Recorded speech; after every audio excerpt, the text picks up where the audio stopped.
Could I ask your full name, your date of birth, and your place of birth? Jacques Raphael Sardas, September 18, 1930, Alexandria, Egypt.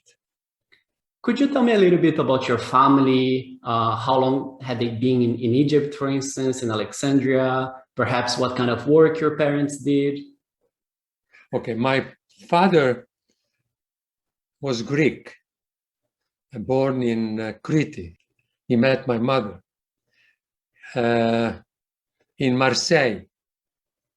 She was of a well-being family. They married. They did not get the support of my mother's side, and they wanted to go to a country where they could progress and build up a family. So they decided to go to Egypt. And in Egypt, my father had already his brother that was established in Alexandria. So he went to Alexandria, and that's how I was born in Alexandria. And what do you remember from your childhood, from the time that you were in Alexandria? Is there any particular memory that stands out? Oh, there are a lot of memories. Well, one thing I forgot to say is that they arrived in Alexandria, my father and my mother, newlywed in 1923. So from 1923, how long we've been in Alexandria until 1940. And then we went to Cairo. So my memories when I was young are many. I can write a book about it. As a matter of fact, I did. And we were not very financially very wealthy, but we were happy. We played in the streets. Egypt was very safe. Here's my wife. One moment. Yeah, we were playing in the streets with my brothers. I was the youngest one. We were four siblings, 4 brothers and sisters, 3 boys and 1 girl. Poor girl, among 3 boys. But no, we had good memories. We played in the streets, a very safe place. We could stay at night outside. Nobody was worried. So I played soccer with my brother. Wanted to play soccer against another district of Alexandria, boys. They wanted to play, but my brother had not enough players. He was 7, 8 years older than me. So he asked me to go as a goalkeeper. We lost by 12-1. But anyway, that was what else? Well, the bad, sad memory is when my mother died, and I was not even 10 years old. The war, the Germans in El Alamein, was also a kind of an urgent memory where we had to leave Alexandria. We went to Cairo.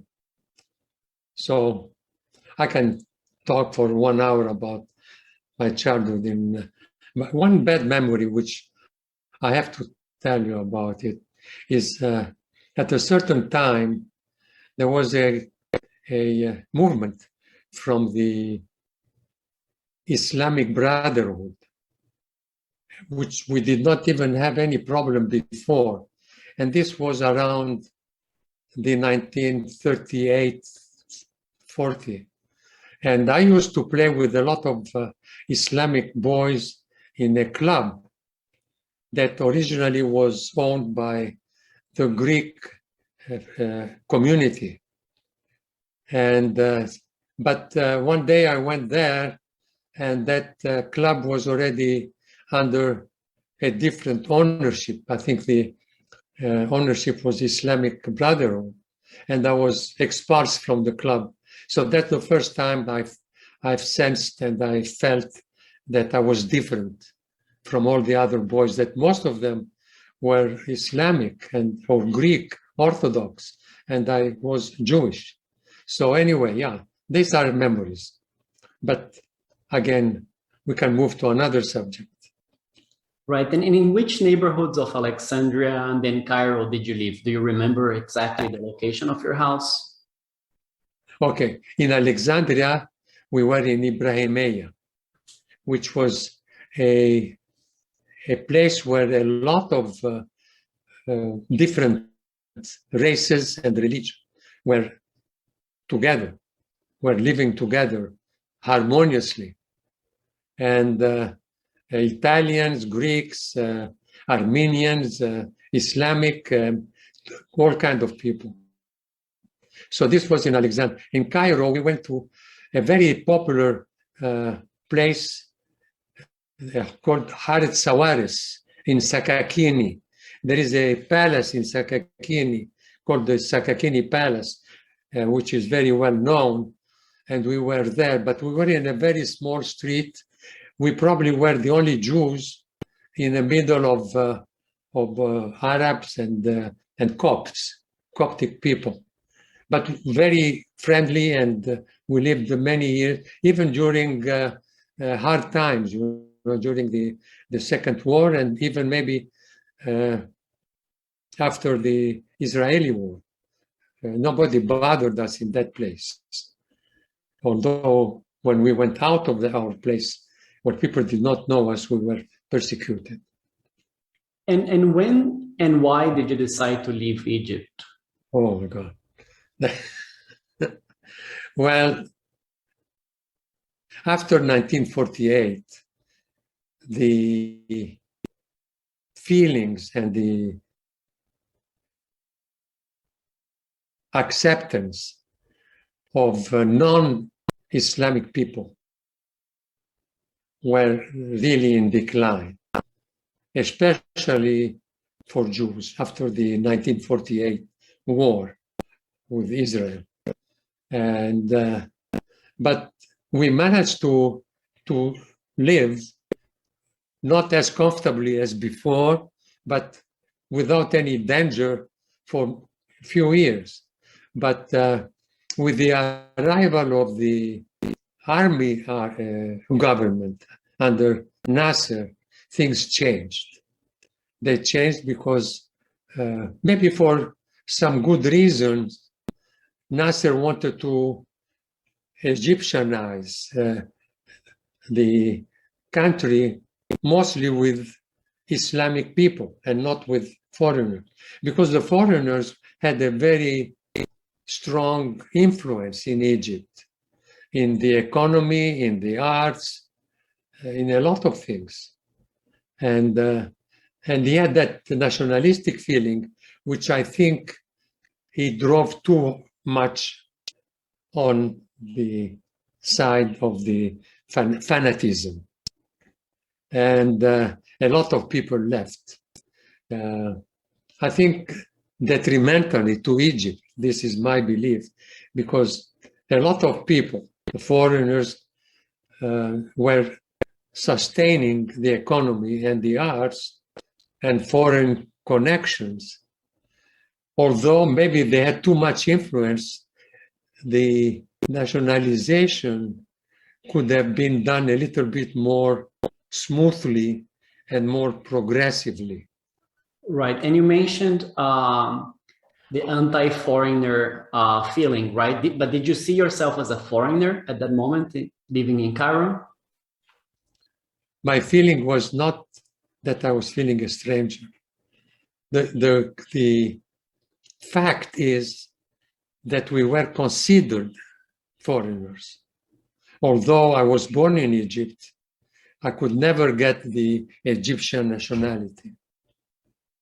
And many people whose fathers and grandfathers were born in Egypt because they were not Islamic, or maybe from an European origin or a foreign origin, but the ancestral background, they would not be considered Egyptians. So it was not I that was feeling foreigner.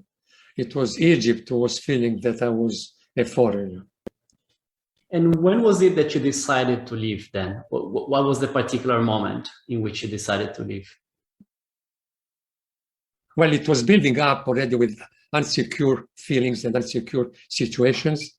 A lot of people were exoding, were getting out of Egypt.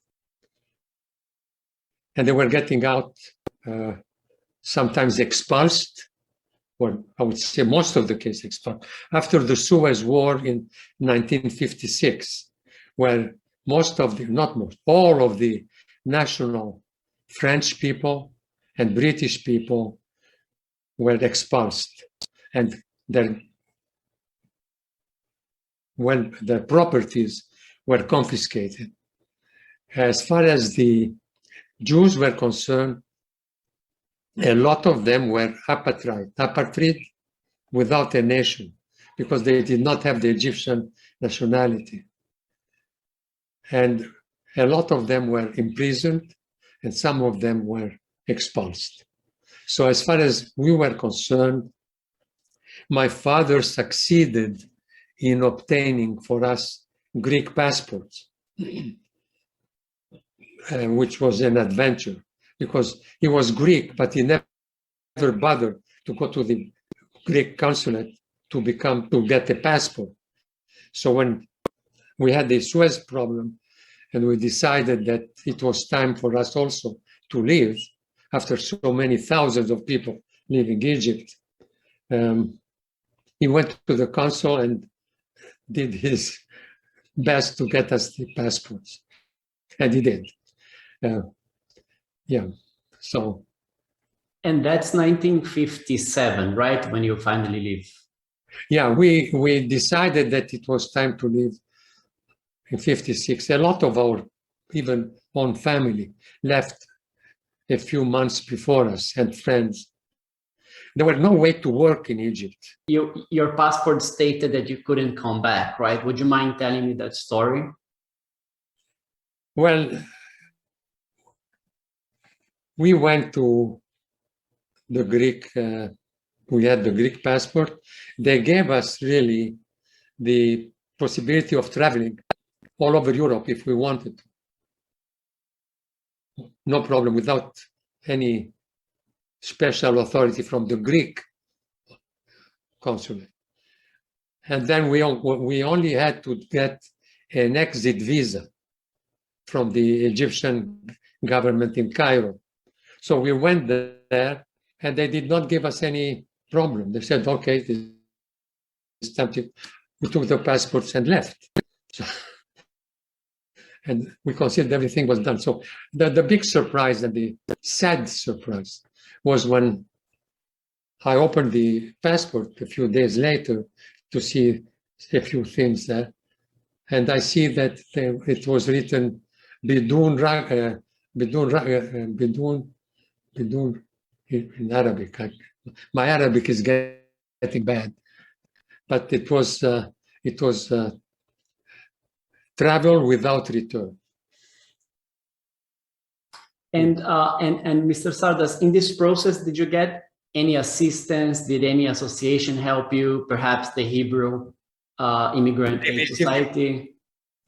Well, they offered us to find a place in Italy, which was very helpful, where we stayed a few weeks there until we could get the ship Buena Esperanza, Cabo di Buena Esperanza. That was the last trip of that ship. And we were on that ship, and they couldn't tell us the exact date until maybe 1 week before the trip. So that's how they helped us. And also, the other help is that now we are going to a country, my wife and I, my 9-month pregnant wife, that we don't know. We don't know the customs, we don't know the people, we don't know the language. We didn't know the language. As a matter of fact, we did not even know English. So, and we said, we are going there and we are going to find a way to live there, because we couldn't stay in Egypt. This was better than staying. So Hayas helped us to get us into what they called an immigration camp, which was a horrible place. But as we can say in Portuguese, melhor do que nada. Huh? Right. So, yeah, better than nothing, because they received us at the port of Santos in Brazil. We went there. They took care of our luggages and everything. And they said, get in a bus. We're going to put you in a place where you can stay until you find a job. And they put us there. But it was horrible. I don't want to describe too much because they were very generous to us. They were kind, but the place was awful. And the reason that we could not be put in a more decent place is that Hayes was very aware of the fact that there were a lot of Brazilians that were immigrating from the north to Sao Paulo, which was the richest state in Brazil. They wanted to go and find a job. They were poor, and they were coming with, how do you call them, pau de arara in trucks, like sardines, and they were really left on the streets, and most of them became, robbers and thieves. So the government did the right thing in collecting them and putting them in the immigration camp. So all the immigrants, whether they were coming from an educated level, from European development countries, they were all put together in the same immigration camp. And we were put together. My wife could only stand one night. She did not even sleep the whole night. It was awful in the place where she was with all the women and the children, because women and children were put in one section and the men were put in another section. And she was put in a section that was filthy and very, very bad. So she could not stay there and she left. We found her a place with another Egyptian that we knew, and she went and spent a week with them until I got a little bit better to take care of her. And let me take a step back and ask you something else. Did you have any help from the Brazilian embassy in Cairo or any consular employee? Was there anyone that helped you getting the visa to Brazil? Yes. Brazilian they opened their doors to all the immigrants. They did a fantastic job. They gave us books to read about Brazil. They welcomed us. They said, we need people like you. Welcome to Brazil. They were fantastic, very, very hospitable. Their hospitality was unbelievable. Yeah, we were happy. I even think I can remember even the name of the guy who helped with that, but Fonseca or something like that. Yeah, very good people. Our years in Brazil in the beginning,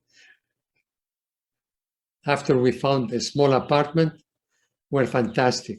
People were so nice. Even now people are nice. Unfortunately, there are this kind of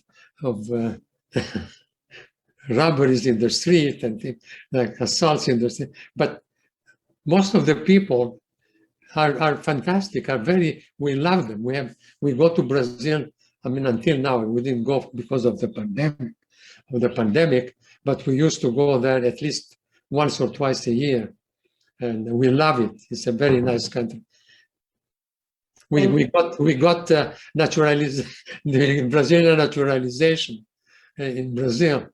Yeah, we became Brazilian. Did you keep engaging with Egyptian culture? How was those first years in Brazil regarding that? Okay, we followed the news because there were still hostilities and there were still problems in that area. There were another 2 wars in that area. We followed them. We did not have any relatives or any friends anymore in Brazil.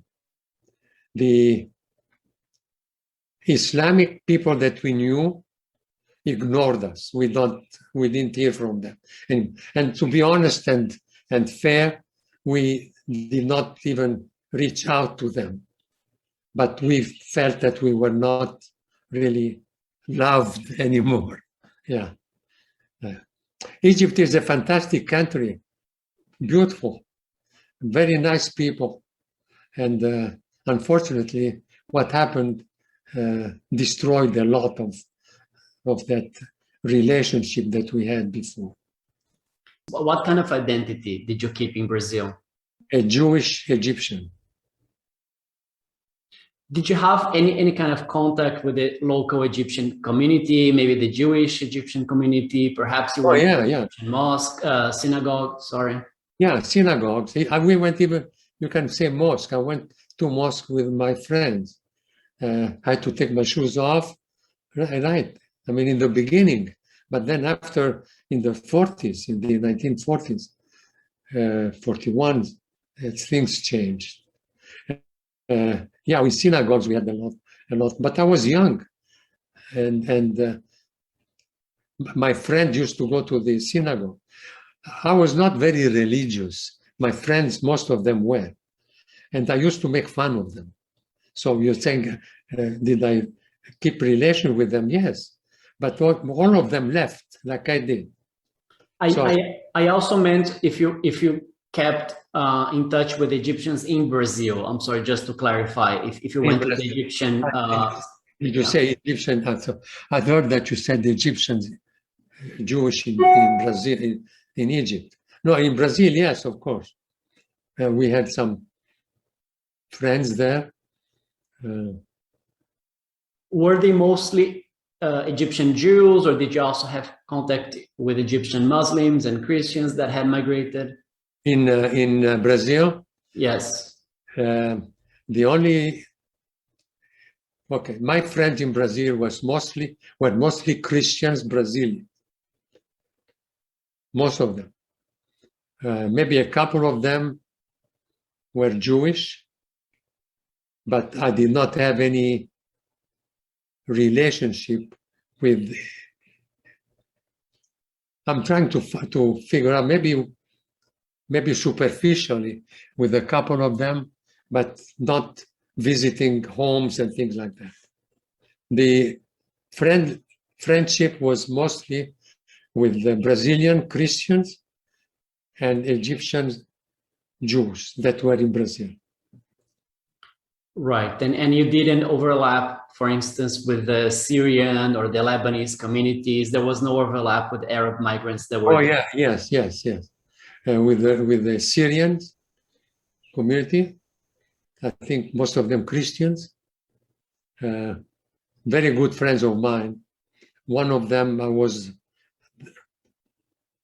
the padrino di casamento, best friend to, how many of them? 3 of them.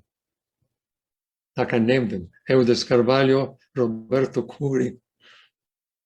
Yeah. Roberto Curi was very well known in Brasilia. Yeah, he died recently from the COVID-19, unfortunately. He was 3 years younger than me. Yeah. In Brazil, it was bad, the COVID-19, unfortunately. Okay, so what else? So regarding Egypt, you mentioned that all your friends and your family left. So did you go back? Did you ever visit Cairo or Alexandria? Okay, until Sisi came to the government, I was not even thinking of even about Brazil, about going to Egypt. But after Sisi, yes, we even had tickets on a tour to Egypt, very nice tour for 2 weeks. But it was going to start in March 2020. We had everything done, we had the tickets, everything. And then came the pandemic. I hope I will be, and my wife will be healthy enough for us to go back to Egypt. We have good memories of Egypt, fantastic memories. So we want to go, but we don't want to go only with the tour, because we go with the tour and they take you to all those touristic places, to the museums and the Luxor and the pyramids. We've seen that. So we want to maybe go with them, but we want to take at least a few days alone with a good guide in Cairo and the same thing in Alexandria to go and visit all the places we've been going there. Have you been to Egypt? I have. I lived in Cairo for a little bit. You lived there, but not recently. Have you been there recently? No, that was 4 years ago. Oh, okay. No, but I would like to go back. Yeah. And what kind of tradition do you keep at home? Do you, for instance, cook Egyptian food? Is there anything that you still do even all these decades after? Oh, yeah. Full Mudames. Did you ever hear about the restaurant Benjamin? No. He was the king of the food in Alexandria. He had those little breads, with the full with tahina, and sometimes you would put some onions and eggs and things like that. Yeah, we love the full. We love falafel. Well, a lot of my wife still cooks a lot of things like that. Is there a particular dish, perhaps molokhia? Is there one dish that makes you? Molokhia, she loves it, but I don't. So she respects my. she when she eats the molokhia, I go to another room. But she loves it. No molokhia, no. But everything got mahshi, zucchini mahshi, pepper mahshis, kofta, lentils. Yeah, she does a lot of things like that, especially the falafel and the full mudames.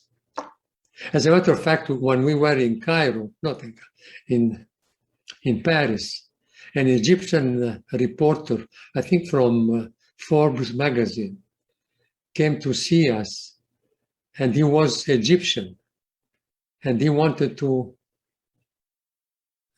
see Egyptian food. So my wife had like 20 people from Paris, and she did a fantastic job in doing all kinds of things. And then we have basbousa.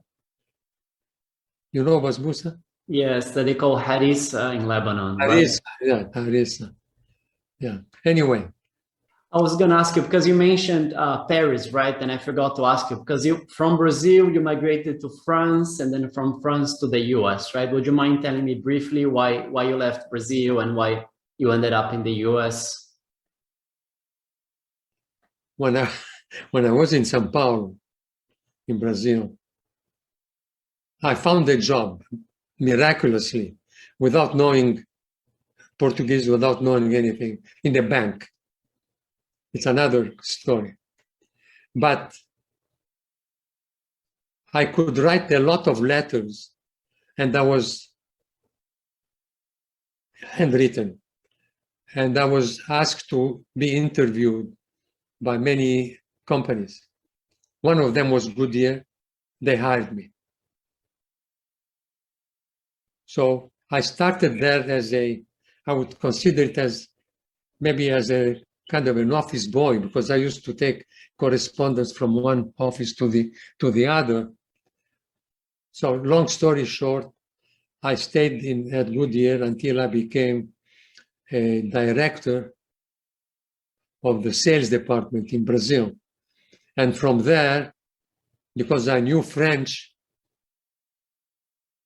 they thought I would be the right man to go to France to save France, because Goodyear France was losing a bundle of money.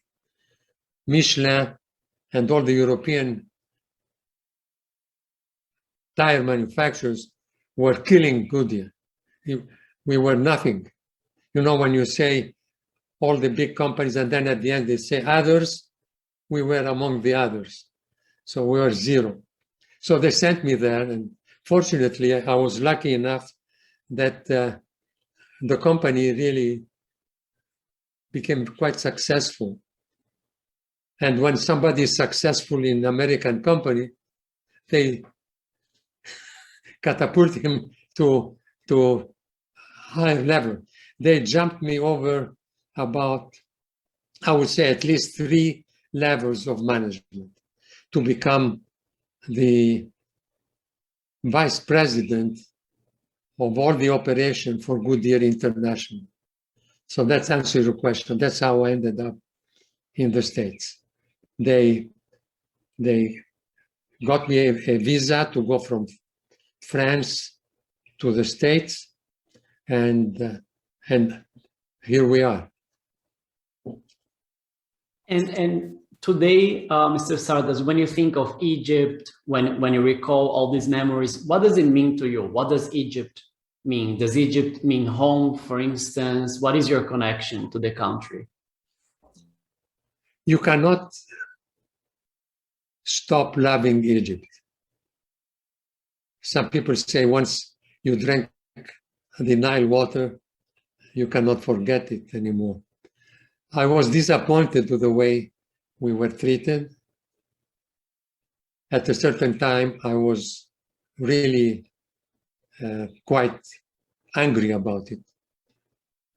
I think with age and with wisdom, you come to say, well, it's like if your mother or father treated you badly, are you going to ignore it? And I cannot ignore them, no. I love Egypt, and I feel I'm Egyptian, but I hope also Egypt will feel that even though I'm a Jewish guy, I can be also considered as being among them.